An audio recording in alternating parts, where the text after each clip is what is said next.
When I first came to the United States, I was 20 years old and working as an au pair. I didn't have much experience, but I was eager, also very nervous. I'd grown up in a small town in France and hadn't ever spent time away from home, let alone across an ocean. My English still needed work, but I was confident enough to get by.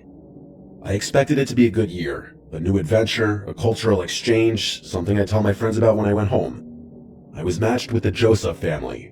I don't want to name the exact town for privacy reasons, but it was an upper middle class neighborhood. Quiet streets, nice houses, big backyards, the kind of place you'd expect to find well-behaved kids, PTA moms, and dads who worked non-stop. I remember being so relieved when I first arrived. I thought this would be easy. Nothing bad happens in places like this.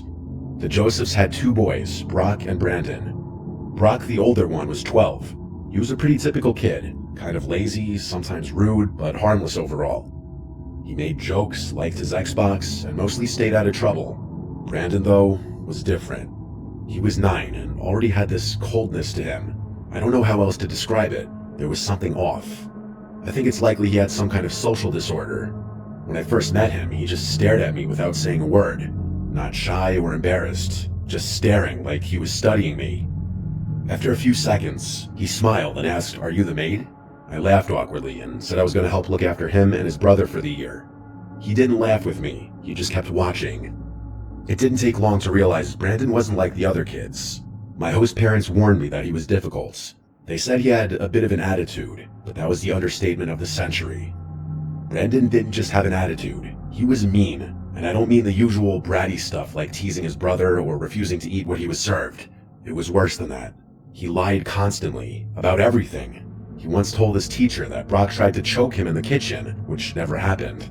He told a neighbor that his parents locked him in a closet at night. He even told me that the last au pair ran away because of him, and that she was never seen again. When I tried to scold him for it, he narrowed his eyes and said, "Don't tell me what to do." Everything was manageable for me, even at that point, but I do admit that I was a little frightened of him. Things only got worse from there. One night, about 2 months in, I pulled back my sheets and froze. There were thumbtacks scattered all over my mattress. I just stared for a second. Dozens, maybe 100 of them, were pointing upwards, waiting for me to lie down. My heart started racing. The mattress cover had tiny punctures everywhere. I stood there in fear, realizing how close I'd come to lying on them. Brandon had been spying on me earlier that day. I caught him peeking through a crack in the door when I was folding clothes. I didn't think much of it at the time, just assumed he was being nosy. But after seeing all those thumbtacks, I wasn't so sure. I was honestly so scared. I didn't want to tell his parents, afraid that they'd send me back to France, so I cleaned up the mess and kept it to myself. After that, things became more and more strange. Brandon started following me around the house. I'd catch him peeking around corners, watching me from the doorways. Sometimes when I was cooking or reading, I'd look up to find him sitting across the room, staring without blinking. I never said anything. I must admit, I tried to avoid him as much as I could out of fear. One afternoon, I was watering flowers in the garden when I smelled something off. A sharp, sour odor, like something rotting. I traced it to a corner of the yard where the soil looked freshly disturbed. I was curious, so I grabbed one of those little garden shovels and started poking at the soil. When I saw what was there, I nearly screamed. There were 3 dead rabbits buried there. Their bodies were twisted and cut in several places. One had its legs tied together with string. I ran inside to tell my host parents. Mr. and Mrs. Joseph looked concerned at first, until they pulled Brandon aside to ask him about it. He gave an innocent look and said it wasn't him. That was it. They believed him. Mrs. Joseph said it was probably one of the neighborhood kids and told Brandon to go back inside. I started sleeping with my bedroom door locked after that. A week later, I woke up in the middle of the night to a noise in my room. I opened my eyes and saw a shadow near my bed. It was Brandon. He was standing there, holding something. I blinked a few times and realized what it was. A kitchen knife. I screamed as loud as I could. By the time the parents came rushing in, the knife was gone. Brandon had shoved it onto the bed. He convinced them that he'd been sleepwalking. Mrs. Joseph gave me an annoyed look, as if to say, "Why are you making such a fuss?" I pointed to the knife handle sticking out from under the bed and pleaded with them to believe me. Mr. Joseph knelt down, pulled it out, and showed it to Brandon. He just smiled and said he had never seen it before, and they of course believed him. I told them that my door had been locked, so he must have picked it, but they told me that was nonsense. I felt so alone. I had no one. I didn't know what to do. For better or worse, a decision was made for me. The next morning, Mrs. Joseph called me to the living room and said I had stolen her jewelry. I was completely confused until she held up a pearl necklace I had never seen before. She told me she had found it in my purse, which she was holding in her other hand. I begged her to believe me, that I hadn't stolen it, but there was nothing I could say to convince her. Brandon stood in the hallway smiling to himself. I knew it was him. They fired me on the spot. I flew back to France the next day. I couldn't believe how easily Brandon had destroyed my life.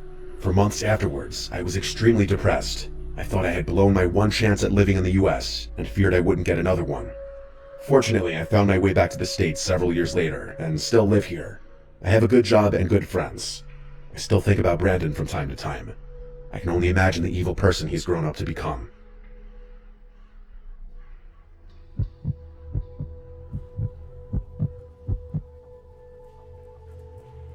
For most people, traveling alone is terrifying, and understandably so. For some reason, it's never bothered me all that much. I've always been quite independent and outgoing, so befriending new people comes naturally to me. It's probably one of the reasons I decided to become an au pair. Also, I've always wanted to become a child psychologist. In my opinion, one of the world's problems could be solved if children had better parenting and proper guidance. Beyond that, I've always wanted to experience America, so working as an au pair was something I seriously considered. I'm originally from Germany, from a tiny village outside Cologne. Most Americans have never heard of it, so when people ask where I'm from, I usually just say Germany. It's easier that way.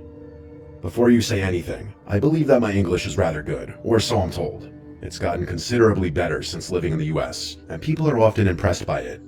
My father is originally from the UK, and did everything in his power to ensure that my English was as good as my German, if not better. I'm not sure if they have them here in the US, but I had an electronic dictionary growing up that doubled as a translator. I remember messing around with it a ton as a kid, plugging in words and translating them with my dad. I also read like crazy when I was younger, which I think definitely helped me. Anyway, my host family lives in a wealthy suburb in Northern California. Their house is unbelievable. You might think living here would be lonely, but the agency does a great job of connecting nearby au pairs, so I immediately clicked with a few girls in the surrounding neighborhoods. My best friend here is an American girl named Jennifer. She's great. She's like me, but a little louder and a little taller. We've been inseparable since we met. We're both here for the same reasons, working, exploring, and trying to make the most of our time abroad.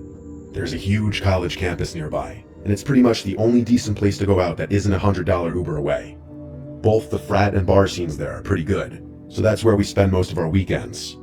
I think a lot of the guys are naturally drawn to us because of our accents, and the international card gets us pretty far.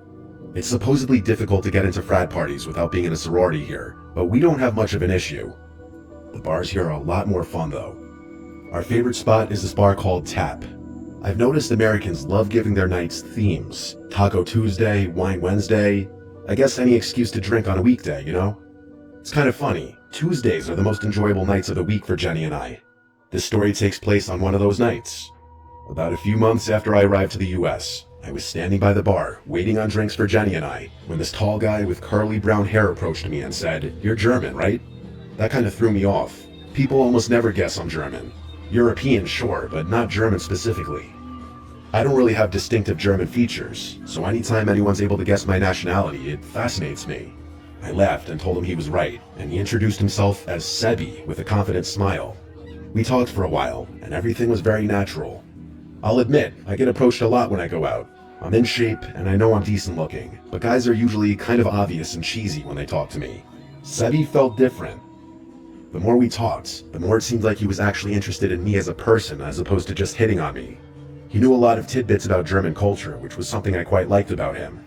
A lot of the Americans I don't talk to don't know much about the rest of the world, so it was nice to talk to someone well-traveled, smart, and cultured. We talked and laughed for a while longer before I introduced him to Jenny. He smiled and waved his friend over, an Asian guy who introduced himself as Hunter. He and Jenny immediately hit it off. All in all, it was a great time. Before the night ended, Sebi asked me for my number, and I gave it to him without hesitation. A few days later, Sebi invited me over for dinner. When I got to his place, I expected him to have dinner reservations ready or something, but instead, he was cooking a pasta dish for us in the kitchen. It was quite sweet. I ended up helping him prepare the meal, and he opened a bottle of wine for us. I had such a great time that I ended up sleeping over at his apartment. The next morning, I woke up and examined his room a little. Unlike most college apartments, it was quite clean. He didn't have any posters or typical decorations up, but rather a bunch of landscape pictures. His walls were covered with dozens of square photographs, all black and white. Castles, cities, countryside views, they all looked oddly familiar.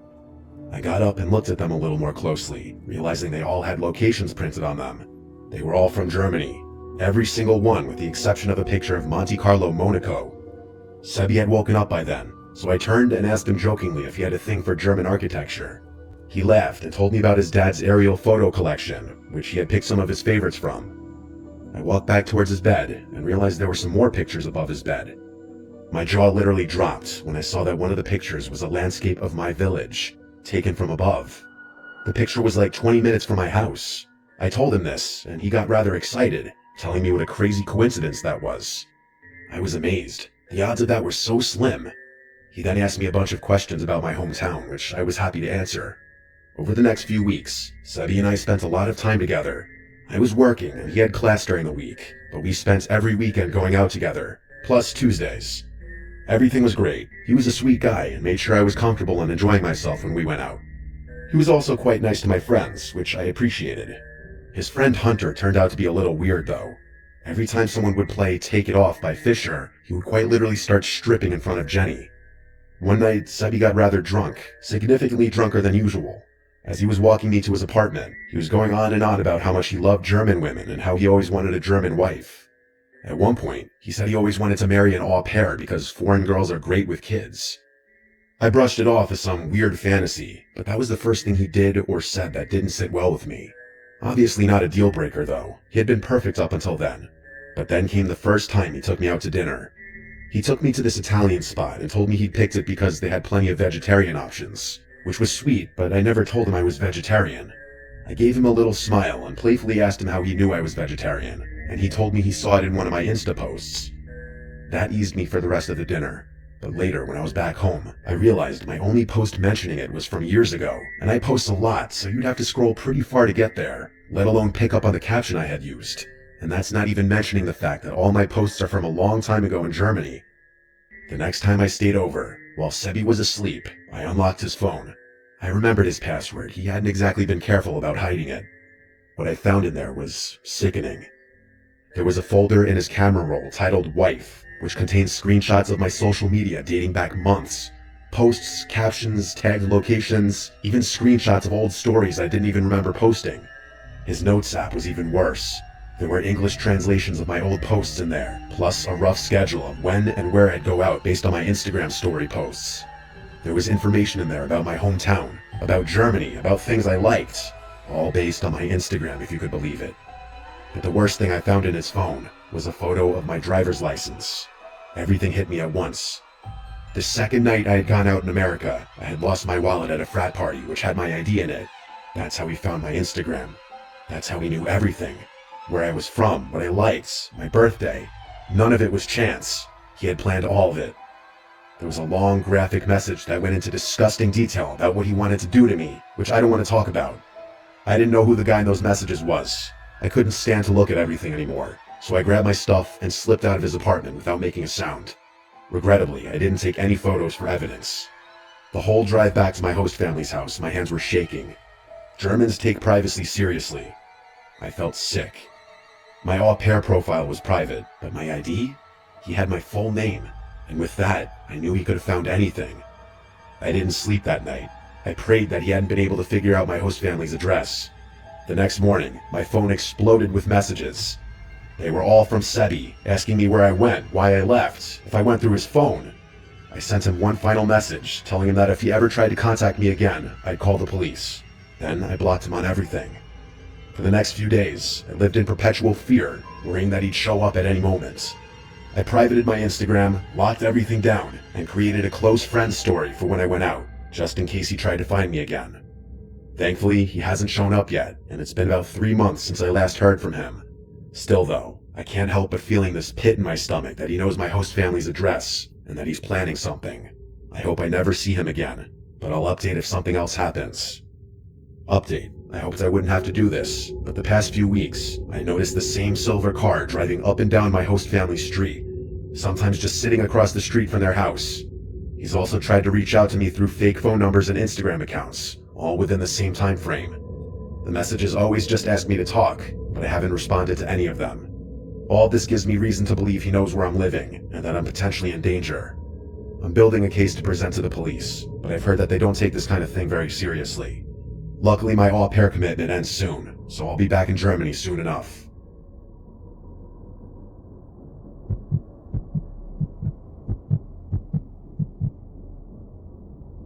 This happened a few years ago. I've always wanted to live in Europe, ever since I was a kid. It was my lifelong dream. More than anything though, I wanted to work with kids. I've always had a way with them, and I knew ever since I was little that I wouldn't be fully content with my life if my job didn't involve caring for or teaching kids in some capacity. So when I found out I could become an au pair in France, where I could use my French from high school and be part of the family, it felt like everything was falling into place. The decision wasn't easy. I'm from Canada, and the move was a big one, but France had favorable visa options for Canadians, and it was the perfect chance to improve my French, Canada's second language. Plus, I had a few friends in Paris, so I wouldn't be entirely alone there. Money, though, was a problem. I didn't have family support. I won't get into why, that's personal, but let's just say I was on my own. I couldn't afford one of those expensive agencies, so I used a free au pair website instead. Not ideal, but it was all I could manage. That's how I connected with Leah. Leah's ad was warm and straightforward. She needed help with her 2 kids while her husband traveled for work. She seemed wonderful, very polite and very friendly. On our video calls, she was quick to call me Cherie and ma belle, which felt different from home, but in a charming, motherly way. She asked a lot about me, how I was with kids, how I felt about family life, but didn't talk much about herself. Still, she felt genuine. I trusted her. The only thing that felt off was the kids. I asked to meet them on our calls more than once. Leah always had a reason why they couldn't join. One was napping, the other was at school, or they were on a playdate with a friend. She promised I'd meet them the second I arrived. It felt a little strange, but I figured I'd see them soon enough. Leah sent me a formal agreement. Everything looked proper, and we agreed on my start date.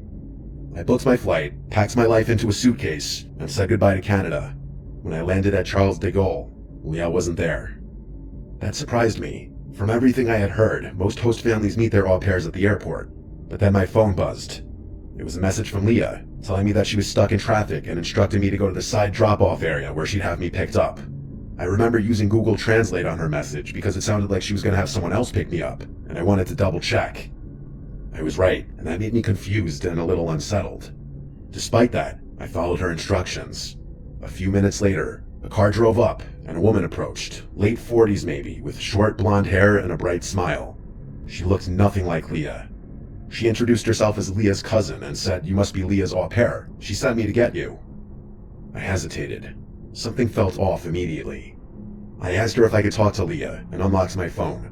She told me that Leah was probably still driving and assured me that she'd be waiting for me at home. I called Leah anyway, and it went straight to voicemail. It didn't even ring. The woman kept telling me that I'd be fine with a huge smile on her face. I was confused, but also exhausted from the flight. And what was I supposed to do? Stand there in the airport forever? So I did what she said and got in the car. The woman kept the conversation going non-stop as we drove. She asked about my flight, my life in Canada, and if I was excited to start my new job. But when I tried to steer the conversation back to Leah or the children, she brushed it off, just said that I'd love them and that I'd see them soon. I started to feel worse and worse about the whole situation.